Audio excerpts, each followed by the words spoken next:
ನಮಸ್ಕಾರ ಸ್ನೇಹಿತರೆ, welcome back to my channel. ಇವತ್ತಿನ ಒಂದು ವಿಡಿಯೋದಲ್ಲಿ 3 ವಿಷಯಗಳ ಬಗ್ಗೆ ಸಂಪೂರ್ಣ ಮಾಹಿತಿ ಹೇಳ್ತೀನಿ. ಒಂದು PM ಕಿಸಾನ್ ಯೋಜನೆ ಹಣ, ಇನ್ನೊಂದು ಅನ್ನಭಾಗ್ಯ ಯೋಜನೆಯ ಜುಲೈ ತಿಂಗಳ ಹಣ, ಇನ್ನೊಂದು ಗೃಹಲಕ್ಷ್ಮಿ 12 ಮತ್ತು 13ನೇ ಕಂತಿನ ಹಣ. ಈ 3 ವಿಷಯಗಳ ಬಗ್ಗೆ ಡೀಟೇಲ್ ಇನ್ಫಾರ್ಮೇಷನ್ ಹೇಳ್ತೀನಿ. ಯಾರಿಗೆ ಬರುತ್ತೆ ಯಾರಿಗೆ ಬರಲ್ಲ ಈ ರೀತಿಯೂ ಕೂಡ ಆಗ್ತಾ ಇದೆ. ಖಂಡಿತವಾಗ್ಲೂ ಕೂಡ ಸದ್ಯಕ್ಕೆ ಏನು ಮಾಹಿತಿಗಳು ಬರ್ತಾ ಇದೆ ಅದೆಲ್ಲದನ್ನು ಕೂಡ ತಿಳಿಸುವಂಥ ಕೆಲಸವನ್ನು ಮಾಡ್ತೀನಿ, ಓಕೆನಾ.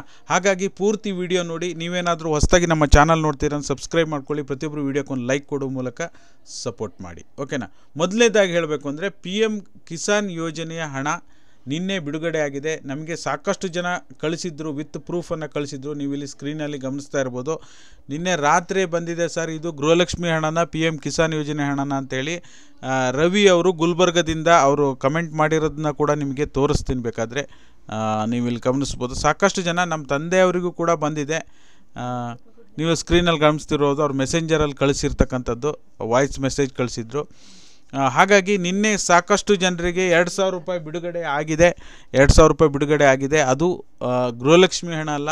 ಸಾಕಷ್ಟು ಜನ ಕನ್ಫ್ಯೂಸ್ ಮಾಡ್ಕೊಂಡಿದ್ದಾರೆ. ಮಧ್ಯಂತರ ನಮಗೆ PM ಕಿಸಾನ್ ಯೋಜನೆ ಹಣ 2 ವರ್ಷ ಬರ್ತಿರಲ್ಲ, 3 ವರ್ಷ ಬರ್ತಿರಲ್ಲ. ನಾವು ಗೃಹಲಕ್ಷ್ಮಿ ಹಣಕ್ಕೋಸ್ಕರ ಆಧಾರ್ ಸೀಡಿಂಗನ್ನು ಮಾಡಿಸಿದ್ವಿ. ಬಟ್ ಆಧಾರ್ ಸೀಡಿಂಗ್ ಆದ ನಂತರ ಈಗ PM ಕಿಸಾನ್ ಯೋಜನೆ ಹಣ ಕೂಡ ಗೃಹಲಕ್ಷ್ಮಿ ಹಣನೇ ಬಂದುಬಿಟ್ಟಿದೆ ಅಂಥೇಳಿ ಕನ್ಫ್ಯೂಸ್ ಮಾಡ್ಕೊಂಡಿದ್ದೀರಾ. ಖಂಡಿತವಾಗ್ಲೂ ಅದು ಗೃಹಲಕ್ಷ್ಮಿ ಹಣ ಅಲ್ಲ. ನೀವು ಆಧಾರ್ ಸೀಡಿಂಗು KYC ಕರೆಕ್ಟಾಗಿ ಮಾಡಿದ್ದೀರಾ ಅಂದರೆ ನಿಮಗೆ PM ಕಿಸಾನ್ ಯೋಜನೆ ಹಣ 2,000 ರೂಪಾಯಿ ನಿನ್ನೆನಿಂದ ಬಿಡುಗಡೆ ಆಗೋಕ್ಕೆ ಶುರುವಾಗಿದೆ. ಸಾಕಷ್ಟು ಜನರಿಗೆ ಹಣ ಜಮಾ ಆಗಿದೆ. ನಿನ್ನೆ ನಾನು ಲೈವ್ ಮಾಡಿದ ನಂತರವೂ ಕೂಡ ಬಹುತೇಕ ಜನರು ಕಮೆಂಟ್ ಮಾಡಿ ತಿಳಿಸಿದ್ದಾರೆ ನಮಗೆ PM ಕಿಸಾನ್ ಹಣ 2,000 ರೂಪಾಯಿ ಜಮಾ ಆಗಿದೆ ಅಂತ, ಓಕೆನಾ. ಹಾಗಾಗಿ ನೀವು ಕೂಡ ನಿಮಗೂ ಬಂದಿದೆಯಾ ಇಲ್ವಾ ಅಂತ ನೀವು ಚೆಕ್ ಮಾಡ್ಕೋಬೇಕು ಅಂದರೆ ನೀವು DBT ಸ್ಟೇಟಸಲ್ಲಿ PM ಕಿಸಾನ್ ಅಪ್ಡೇಟ್ ಆಗಲ್ಲ, ಲೈವ್ ಅಪ್ಡೇಟ್ ಆಗಲ್ಲ. ನೀವು ನಿಮ್ಮ ಒಂದು ಬ್ಯಾಂಕ್ ಖಾತೆಯನ್ನು ಚೆಕ್ ಮಾಡಬೇಕಾಗತ್ತೆ. ಫೋನ್ಪೇ ಅಥವಾ ಗೂಗಲ್ ಪೇಯಲ್ಲೂ ಕೂಡ ಬ್ಯಾಲೆನ್ಸನ್ನು ಚೆಕ್ ಮಾಡಿ ನೀವು, ಇಲ್ಲಾಂದರೆ ಮಿನಿ ಸ್ಲಿಪ್ಪನ್ನು ATMಗೆ ಹೋಗಿ ಕೂಡ ನೀವು ಚೆಕ್ ಮಾಡ್ಬೋದು, ಓಕೆನಾ. PM ಕಿಸಾನ್ ಯೋಜನೆಗೆ ಸಂಬಂಧಪಟ್ಟಾಗೆ ನೆಕ್ಸ್ಟ್ ನಾನು ನಿಮಗೇನಾದರೂ ಬಂದಿಲ್ಲ ಅಂದರೆ ಯಾರ್ಯಾರು ರೈತರಿದ್ದೀರಾ, ನಿಮ್ಗೆ ಹಣ ಬಂದಿದೆಯೋ ಇಲ್ವೋ, ನಿನ್ನೆ ಹಣ ಬಂದಿದೆಯೋ ಇಲ್ವೋ ಅಂಥೇಳಿ ಕಮೆಂಟ್ ಮಾಡಿ. ಯಾರ್ಯಾರಿಗೆ ಹಣ ಬಂದಿಲ್ಲ ಇವತ್ತು ಒಂದು ದಿನ ವೆಯ್ಟ್ ಮಾಡಿ, 2 ದಿನ ಬೇಕಾಗುತ್ತೆ. ಈಗ ಆಲ್ರೆಡಿ ಬಹುತೇಕ ಜನರಿಗೆ ಬಂದಿದೆ, ಓಕೆನಾ. ಹಾಗಾಗಿ ಇನ್ನು 2 ದಿನ ವೆಯ್ಟ್ ಮಾಡಬೇಕು. 2 ದಿನ ವೆಯ್ಟ್ ಮಾಡಿದ ಮೇಲೆ ಎಲ್ಲರಿಗೂ ಕೂಡ ಹಣ ಬಿಡುಗಡೆ ಆಗುತ್ತೆ, ಓಕೆನಾ. ಹಾಗಾಗಿ 17 ಕಂತುವರೆಗೂ ಬಂದಿದೆ ಅಂದರೆ ನೀವು 18ನೇ ಕಂತಿಗೋಸ್ಕರ ಏನು ವರಿ ಮಾಡೋ ಅಂತ ಅಗತ್ಯ ಇಲ್ಲ. ನೀವು ಒಂದ್ಸರಿ KYC ಚೆಕ್ ಮಾಡ್ಕೊಳ್ಳಿ. ಆಗಿದೆ ಅಂದರೆ ಖಂಡಿತವಾಗ್ಲೂ ಕೂಡ 18ನೇ ಕಂತು PM ಕಿಸಾನ್ ಯೋಜನೆ ಹಣ ಬಂದಿಲ್ಲದವರಿಗೆ ಇವತ್ತು ಬಿಡುಗಡೆ ಆಗುತ್ತೆ, ಓಕೆನಾ.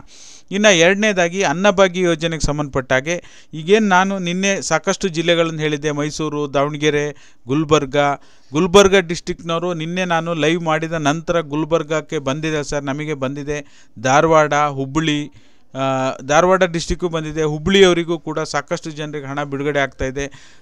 ಅದಾದ ನಂತರ ಚಿಕ್ಕಮಗಳೂರು, ಚಾಮರಾಜನಗರ, ಬೇರೆ ಜಿಲ್ಲೆಯವರು ಸಹ ಹಣ ಬಿಡುಗಡೆ ಆಗಿದೆ. ಮಂಡ್ಯ ಡಿಸ್ಟಿಕ್ನವರು, ಅದಲ್ಲದೆ ಬೇರೆ ಜಿಲ್ಲೆಯವರು ಕೂಡ ಅನ್ನಭಾಗ್ಯ ಹಣ ಜುಲೈ ತಿಂಗಳ ಹಣ ಬಿಡುಗಡೆ ಆಗಿದೆ ಅಂಥೇಳಿ ಕಮೆಂಟ್ ಮಾಡಿ ತಿಳಿಸ್ತಾ ಇದ್ದಾರೆ.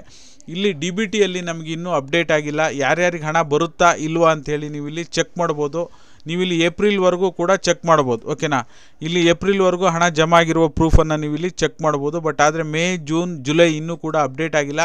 ಅಪ್ಡೇಟ್ ಆಗ್ತಿದ್ದಾಗಲೇ ಡೆಫಿನೆಟ್ಲಿ ಕೂಡ ನಿಮಗೆ ತೋರಿಸ್ಕೊಡ್ತೀನಿ ಯಾವ ರೀತಿಯಾಗಿ ನೀವು ಹಣ ಬರುತ್ತಾ ಇಲ್ವಾ ಅಂತ ಚೆಕ್ ಮಾಡಬೇಕು ಅಂತ. ಯಾಕೆಂದರೆ ಕೆಲವೊಬ್ಬೊಬ್ಬರು 3 ತಿಂಗಳು, 4 ತಿಂಗಳು, 5 ತಿಂಗಳು ಬಂದಿಲ್ಲ ಅಂತಿದ್ದೀರಲ್ಲ, ಅವರು ಏಪ್ರಿಲ್ವರೆಗೂ ಚೆಕ್ ಮಾಡಿ. ಏಪ್ರಿಲಿಂದ ಹಣ ಬಂದಿಲ್ಲ ಅಂದರೆ ಪೇಮೆಂಟ್ ಇನ್ ಪ್ರೋಗ್ರೆಸ್ ಅಂತ ಇದ್ದರೆ ಖಂಡಿತವಾಗ್ಲೂ ಬರುತ್ತೆ, ಓಕೆನಾ. ಹಾಗಾಗಿ ಅನ್ನಭಾಗ್ಯ ಯೋಜನೆಗೆ ಸಂಬಂಧಪಟ್ಟಾಗೆ ಅಟ್ಲೀಸ್ಟ್ ರೀಸ್ಟಾರ್ಟ್ ಆಗಿದೆ. ಹಂತವಾಗಿ ಎಲ್ಲ ಜಿಲ್ಲೆಗೂ ಕೂಡ ಹಣ ಬಿಡುಗಡೆ ಆಗ್ತಾಯಿದೆ. ಯಾರೂ ಕೂಡ ವರಿ ಮಾಡೋಂಥ ಅಗತ್ಯ ಇಲ್ಲ, ಓಕೆನಾ. ಹಾಗಾಗಿ ಇನ್ನು ಗೃಹಲಕ್ಷ್ಮಿ ಯೋಜನೆ ಇಂಪಾರ್ಟೆಂಟ್ ಇರೋದೇ ಗೃಹಲಕ್ಷ್ಮಿ ಯೋಜನೆ. ಯಾಕೆಂದರೆ ಈಗ 3 ತಿಂಗಳು, 2.5ರಿಂದ 3 ತಿಂಗಳು ಆಗಿಬಿಟ್ಟಿದೆ, ಹಣ ಬರ್ದೇ ಸಾಕಷ್ಟು ಜನ ಕಾಯ್ತಾ ಇದ್ದಾರೆ. ಆಗಸ್ಟ್ ತಿಂಗಳಲ್ಲಿ ನಿಮಗೇನು 1 ಕಂತು ಜೂನ್ ತಿಂಗಳು ಹಣ ಬಂದಿರೋದು ಬಿಟ್ಟರೆ, ಅದಾದ ನಂತರ ಅದೊಂದು ಕಂತು ಬಂದಿರೋದು ಬಿಟ್ಟರೆ ಅಲ್ಲಿಂದ ನಿಮಗೆ ಹಣ ಬಿಡುಗಡೆ ಆಗಿಲ್ಲ. ಈಗ ನಿಮಗೆ ಭರ್ಜರಿ ಗುಡ್ ನ್ಯೂಸನ್ನು ಸ್ವತಃ ಸಚಿವೆ ಲಕ್ಷ್ಮೀ ಹೆಬ್ಬಾಳ್ಕರ್ ಮೇಡಮ್ ಕೊಟ್ಟಿದ್ದಾರೆ. ಈಗ ಆಲ್ರೆಡಿ ಎಲ್ಲ ಪ್ರೋಸೆಸ್ ಮಾಡಾಗಿದೆ. ನಾವು ಹಣನೂ ಕೂಡ ಸರ್ಕಾರದಿಂದ ಕಳಿಸಾಗಿದೆ. ಮಹಿಳಾ ಮತ್ತು ಮಕ್ಕಳ ಅಭಿವೃದ್ಧಿ ಇಲಾಖೆಯಿಂದ ಟ್ರೆಜರಿಗೆ ಬಿಡುಗಡೆಯಾಗಿ ಟ್ರೆಜರಿಯಿಂದ ಇನ್ನೇನು ಪ್ರೋಸೆಸ್ ಹಂತದಲ್ಲಿದೆ ಅದನ್ನು ಕೂಡ ದಿನಾಂಕವನ್ನು ಫಿಕ್ಸ್ ಮಾಡಿದ್ದಾರೆ. 7ನೇ ತಾರೀಕು 12ನೇ ಕಂತು ಬರುತ್ತೆ. 9ನೇ ತಾರೀಕು ಇದೇ ಅಕ್ಟೋಬರ್ ಸೋಮವಾರ 7ನೇ ತಾರೀಕಾ, ಓಕೆ ಒಂದು ನಿಮಿಷ, ಇವತ್ತು ಭಾನುವಾರ, ನಾಳೆನಿಂದ ಸೋಮವಾರ ಮತ್ತು ಬುಧವಾರ ನಿಮ್ಮೆಲ್ಲರ ಖಾತೆಗೆ ಗೃಹಲಕ್ಷ್ಮಿ ಯೋಜನೆಯ 12 ಮತ್ತು 13ನೇ ಕಂತಿನ ಹಣ ಬಿಡುಗಡೆ ಆಗುತ್ತೆ. ಈಗ ಸದ್ಯಕ್ಕಿರುವಂಥ ರೂಲ್ಸ್ ಪ್ರಕಾರ ಯಾರ ರೇಷನ್ ಕಾರ್ಡು ಅನರ್ಹರಿಗೆ ರದ್ದಾಗಿದೆ, ಅನರ್ಹರು ಅಂಥೇಳಿ ರೇಷನ್ ಕಾರ್ಡ್ ರದ್ದಾಗಿದೆ, ಇನ್ಕಮ್ ಟ್ಯಾಕ್ಸ್ ಪೇಯರ್ ಆಗಿರ್ಬೋದು, ಅಥವಾ ಯಾರು 1,20,000 ರೂಪಾಯಿಗಿಂತ ವಾರ್ಷಿಕ ಆದಾಯವನ್ನು ಹೆಚ್ಚು ಹೊಂದಿರ್ತಾರೆ, ಓಕೆನಾ, ಅಂಥವ್ರು ರೇಷನ್ ಕಾರ್ಡ್ ರದ್ದಾಗಿದೆ, ಅಂಥವರಿಗೆ ಸದ್ಯಕ್ಕೆ 12, 13ನೇ ಕಂತಿನ ಹಣ ಬಿಡುಗಡೆ ಆಗಲ್ಲ, ಓಕೆನಾ. ರೇಷನ್ ಕಾರ್ಡ್ ರದ್ದಾಗಿದ ಮೇಲೆ ಅದು APಯಲ್ಲಿ ಕನ್ವರ್ಟ್ ಆಗಬೇಕು. APಯಲ್ಲಿ ಕನ್ವರ್ಟ್ ಆದಮೇಲೆ ಮತ್ತೆ ಅದು ಹೊಸದಾಗಿ ಅರ್ಜಿ ಸಲ್ಲಿಸ್ಬೇಕಾ ಏನು ಎಂಥದ್ದು ನೋಡಬೇಕಾಗತ್ತೆ. ಹಾಗಾಗಿ ಅಂಥವರಿಗೆ ಸ್ವಲ್ಪ ಡಿಲೇ ಆಗುವಂಥ ಸಾಧ್ಯತೆ ಇದೆ. ಯಾರು ಹೊಸದಾಗಿ ಏನಾದರೂ ನೀವು ಆಧಾರ್ ಸೀಡಿಂಗನ್ನು ಬದಲಾವಣೆ ಮಾಡಿಸಿದ್ದೀರಾ ಅಂದರೆ ನಿಮಗೆ 12, 13ನೇ ತಾರೀಕು 12 ಮತ್ತು 13ನೇ ಕಂತು ನಿಮಗೆ 7ನೇ ತಾರೀಕೆ ಬಿಡುಗಡೆ ಆಗಲ್ಲ. ಎಚ್ಚರವಾಗಿ ಕೇಳಿಸ್ಕೊಳ್ಳಿ.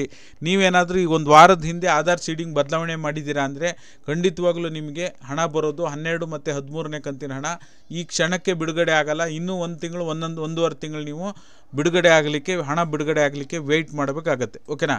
ಮತ್ತು ಯಾರು ರೇಷನ್ ಕಾರ್ಡನ್ನು ತಿದ್ದುಪಡಿ ಮಾಡಿಸಿದ್ದೀರಾ, ಕಳೆದ 1 ತಿಂಗಳ ಹಿಂದೆ ಆಗಿರ್ಬೋದು, 15 ದಿವಸದ ಹಿಂದೆ ಆಗಿರ್ಬೋದು, ರೇಷನ್ ಕಾರ್ಡನ್ನು ತಿದ್ದುಪಡಿ ಯಾವುದೇ ಕಾರಣಕ್ಕೂ ಕೂಡ ಮನೆ ಒಡತಿಯಾಗಿ ಬದಲಾವಣೆ ಆಗಿರ್ಬೋದು, ಏನೇ ರೇಷನ್ ಕಾರ್ಡ್ನಲ್ಲಿ ತಿದ್ದುಪಡಿ ಮಾಡಿದರೂ ಸಹ ನಿಮಗೆ ತಕ್ಷಣಕ್ಕೆ ಇದೇ 7ನೇ ತಾರೀಕು 9ನೇ ತಾರೀಕು ಗೃಹಲಕ್ಷ್ಮಿ ಹಣ ಬಿಡುಗಡೆ ಆಗೋದಿಲ್ಲ, ನಿಮಗೆ ಲೇಟ್ ಆಗುತ್ತೆ, ಓಕೆನಾ.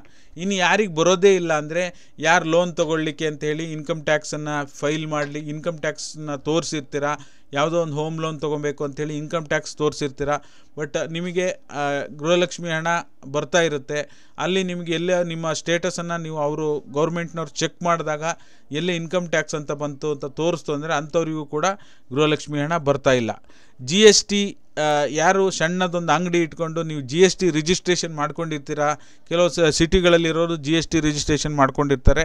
ಹಾಗಾಗಿ GST ರಿಜಿಸ್ಟ್ರೇಷನ್ ಮಾಡ್ಕೊಂಡವರಿಗೂ ಸಹ ಗೃಹಲಕ್ಷ್ಮಿ ಹಣ ಬರ್ತಾ ಇಲ್ಲ. ಯಾಕೆ ಇದನ್ನು ಹೇಳ್ತಾ ಇದ್ದೀನಿ ಅಂದರೆ ಇದು ಮೊದಲೇ ರೂಲ್ಸ್ ಇತ್ತು, ಬಟ್ ಆದರೆ ಈಗ 10 ಅಥವಾ 11 ಕಂತು ಬಂದ ಮೇಲೂ ಕೂಡ ಈ ಒಂದು ನಿಯಮಾವಳಿನ ಜಾರಿಗೆ ತಂದಿದ್ದಾರೆ. ಮತ್ತೆ ಕೆಲವು ಸಾಕಷ್ಟು ಅರ್ಜಿಗಳು 1,78,000 ಅರ್ಜಿಗಳನ್ನು ರಿಜೆಕ್ಟ್ ಮಾಡಿದ್ದಾರೆ. ಅದಕ್ಕೋಸ್ಕರ ಹೇಳ್ತಾ ಇದ್ದೀನಿ, ನೀವಾಗಿ ಆಧಾರ್ ಸೀಡಿಂಗ್ ಬದಲಾವಣೆ ಮಾಡಿದರೂ ಹಣ ಬರೋದು ಲೇಟ್ ಆಗುತ್ತೆ. ಹಣ ಬರೋದು ಲೇಟ್ ಆಗೋದು ಈ 2 ವಿಷಯಗಳಿಂದ: ರೇಷನ್ ಕಾರ್ಡ್ ತಿದ್ದುಪಡಿ, ಆಧಾರ್ ಸೀಡಿಂಗ್ ಬದಲಾವಣೆ, ಮತ್ತು ಮತ್ತೊಂದು ಇಂಪಾರ್ಟೆಂಟು ಆಧಾರ್ ಕಾರ್ಡ್ನಲ್ಲಿ ಹೆಸರನ್ನ ಬದಲಾವಣೆ ಮಾಡೋದು, ಓಕೆನಾ. ಮೊಬೈಲ್ ನಂಬರ್ ಬದಲಾವಣೆ ಮಾಡಿದರೆ ಏನಾಗಲ್ಲ, ಅಡ್ರೆಸ್ ಚೇಂಜ್ ಮಾಡಿದರೂ ಏನಾಗಲ್ಲ. ಹೆಸರನ್ನು ಆಧಾರ್ ಕಾರ್ಡಲ್ಲಿ ಬದಲಾವಣೆ ಮಾಡಿದ್ರೆ ಅಂಥವರಿಗೂ ಕೂಡ ನಿಮ್ಮ ಒಂದು ಮಿಸ್ಮ್ಯಾಚ್ ಆಗುತ್ತೆ. ಬ್ಯಾಂಕ್ ಪಾಸ್ಬುಕ್ಕಲ್ಲಿ, ನಿಮ್ಮ ಆಧಾರ್ ಕಾರ್ಡಲ್ಲಿ ಮತ್ತು ನಿಮ್ಮ ರೇಷನ್ ಕಾರ್ಡಲ್ಲಿ ಒಂದೇ ಥರ ಹೆಸರು ಇರಬೇಕು. ಯಾವುದ್ರಲ್ಲಿ ಬದಲಾವಣೆ ಮಾಡಿದ್ರೂ ನಿಮ್ಗೆ ಹಣ ಬರೋದು ಲೇಟ್ ಆಗುತ್ತೆ, ಓಕೆನಾ. ಲೇಟ್ ಆಗೋದು ಈ 3 ಪಾಯಿಂಟ್ಗಳಿಂದ, ಹಣ ಬರದೇ ಇರೋದು ಈ ಮೇಜರ್ 2 ಪಾಯಿಂಟ್ಗಳಿಂದ, ಒಂದು ಇನ್ಕಮ್ ಟ್ಯಾಕ್ಸ್ ಮತ್ತು GST, ಓಕೆನಾ. ಕ್ಲಿಯರ್ ಕಟ್ಟಾಗಿ ಈಗ ಯಾರ್ಯಾರು ಕಾಯ್ತಾ ಇದ್ದೀರಾ ಗೃಹಲಕ್ಷ್ಮಿ ಯೋಜನೆ ನಾಳೆ ಮತ್ತು 9ನೇ ತಾರೀಕು ಏನು ಬಿಡುಗಡೆ ಆಗ್ತಾಯಿದೆ, ಅವ್ರು ಕಾಯ್ತಾ ಇದ್ದೀರಾ, ಅವ್ರಿಗೆ ಯಾರ್ಯಾರಿಗೆ ಬರುತ್ತೆ, ಯಾರ್ಯಾರಿಗೆ ಬರಲ್ಲ ಅನ್ನೋ ಕ್ಲಾರಿಟಿ ಕೊಟ್ಟಿದ್ದೀನಿ. ಅನ್ನಭಾಗ್ಯ ಯೋಜನೆ ಬೇರೆ ಯಾವ್ಯಾವ ಜಿಲ್ಲೆಗೆ ಬಿಡುಗಡೆ ಆಗಿದೆ ಅನ್ನೋ ಕ್ಲಾರಿಟಿ ಕೊಟ್ಟಿದ್ದೀನಿ. ಅದರ ಜೊತೆಯಲ್ಲಿ PM ಕಿಸಾನ್ ಯೋಜನೆ ಹಣ ಬಿಡುಗಡೆ ಆಗಿರುವ ಲೈವ್ ಪ್ರೂಫ್ ರವಿ ಅವರು ಕಳಿಸಿರೋದು ಗುಲ್ಬರ್ಗದಿಂದ, ಆ ಪ್ರೂಫನ್ನು ಕೂಡ ನಿಮಗೆ ತೋರಿಸುವಂಥ ಕೆಲಸವನ್ನು ಮಾಡಿದ್ದೀನಿ. ನೀವು ಇಲ್ಲಿ ಗಮನಿಸ್ತಾ ಇರ್ಬೋದು. DBT ಅಂತ ಇದೆ, ಅದು ಕೂಡ DBT ಮೂಲಕನೇ ಜಮಾ ಆಗಿದೆ. 22:15 ಗಂಟೆ ಅಂದರೆ 10:15 ಗಂಟೆಗೆ ಅವರಿಗೆ ಹಣ ಜಮಾ ಆಗಿದೆ, ನಿನ್ನೆ 5ನೇ ತಾರೀಕು, ಓಕೆನಾ. ಸ್ಕ್ರೀನಲ್ಲಿ ಗಮನಿಸ್ತಾ ಇರ್ಬೋದು. ಅವ್ರು ಜಸ್ಟ್ ಇಲ್ಲಿ ಫೇಸ್ಬುಕ್ಕಲ್ಲಿ ಕಳಿಸಿದ್ರು, ಅದನ್ನು ನಾನು ಸ್ಕ್ರೀನ್ಶಾಟ್ ಹೊಡೆದು ಬೇರೆದರಲ್ಲಿ ಮಾಡಿ ಇಟ್ಕೊಂಡಿದ್ದೀನಿ, ಓಕೆನಾ. ಇಲ್ಲಿ ನೋಡಿ, ಅವ್ರು ಕಳಿಸಿರೋದು ಇಲ್ಲಿದೆ, ಅವ್ರು ಕಳಿಸಿರೋದು ಆ್ಯಕ್ಚುಲಿ ಇಲ್ಲಿದೆ, ಅವರೇ ಹಿಂದ್ಗಡೆ ಚಾಟ್ ಮಾಡಿರೋದೆಲ್ಲ ಇಲ್ಲಿದೆ ನೋಡಿ, ಓಕೆನಾ. ಹಾಗಾಗಿ ಇದಾಗಿತ್ತು ಗೈಸ್ ಎಲ್ಲ ಮಾಹಿತಿ. ಲೈವ್ ಅಪ್ಡೇಟ್ ಏನಿದೆ ಅದು ಮಾಹಿತಿನ ಕೊಟ್ಟಿದ್ದೇನೆ. ಸಂಜೆ 5 ಅಥವಾ 6:15 ಅಷ್ಟೊತ್ತಿಗೆ ಲೈವ್ ಬರ್ತೀನಿ. ಎಲ್ಲರೂ ಕೂಡ ಜಾಯಿನ್ ಆಗಿ, ಮತ್ತು ಯಾವ್ಯಾವ ಜಿಲ್ಲೆಗೆ ಅನ್ನಭಾಗ್ಯ ಹಣ ಬಿಡುಗಡೆ ಆಗಿದೆ, PM ಕಿಸಾನ್ ಯೋಜನೆ ಹಣ ಬಿಡುಗಡೆ ಆಗಿದೆಯಾ ಇಲ್ವಾ ಕಮೆಂಟ್ ಮಾಡಿ. ಇವತ್ತು ಯಾವ್ಯಾವ ಜಿಲ್ಲೆಗೆ ಅನ್ನಭಾಗ್ಯ ಹಣ ಬಂದಿದೆ ಚೆಕ್ ಮಾಡೋಣ, ಆಗಿದೆಯಲ್ವ ಕಮೆಂಟ್ ಮಾಡುವ ಮೂಲಕ ತಿಳಿಸಿ. ಇದಾಗಿತ್ತು ಈ ಕ್ಷಣದ ಮಾಹಿತಿ. ಫೇಸ್ಬುಕ್ ಮತ್ತು ಇನ್ಸ್ಟಾಗ್ರಾಮಲ್ಲಿ ಫಾಲೋ ಮಾಡ್ಕೊಳ್ಳಿ, ಟೆಲಿಗ್ರಾಮ್ ಮತ್ತು ವಾಟ್ಸಪ್ ಚಾನಲ್ಗೆ ಜಾಯಿನ್ ಆಗಿ ಅಂತ ಹೇಳ್ತಾ ಎಲ್ರಿಗೂ ಕೂಡ ವಿಡಿಯೋ ನೋಡಿದ್ದಕ್ಕಾಗಿ ಧನ್ಯವಾದಗಳು. Thank you so much for watching.